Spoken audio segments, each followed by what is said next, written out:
Dakle, evo, samo što mi upravo je završila korisnica Hrvatskog Telekoma, evo zahvaljuje nam se Maja Weber koja maše i sad ćemo kratko vidjeti što kažu prisutni, kako im se čine nove tarife.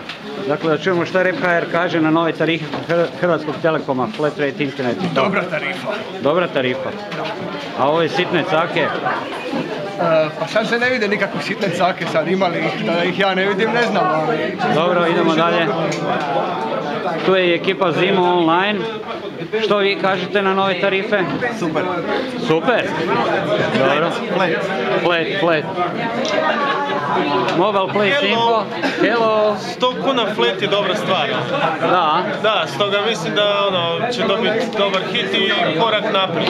A šta ti misliš, hoće to ponukat sad i druge da neki vrag naprave ili ćemo ostati na Hrvatskom Telekomu? Ako žele biti konkurenti, da, sigurno. Dobro. Hvala. Bok. Kolega Jasmin, što kažete?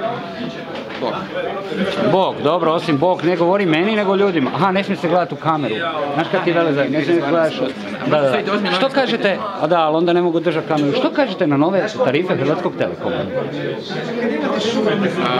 Prosječni korisnik će biti jako zadovoljan, ali osnovni korisnici i vrlo ozbiljni korisnici koji će jako se bave sa datom, bojim se da će tu morati potražiti nekakvog rješenja.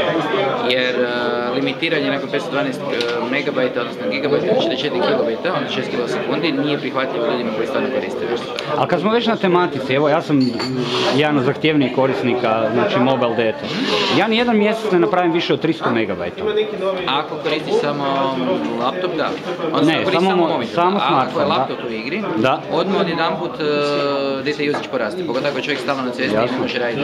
Dobro, ok, zahvaljujem. Idemo još Luku, ali dobro, on je zagovornik Hrvatskog Telekoma. Njemu nećemo ništa pisati, on je plaćeni.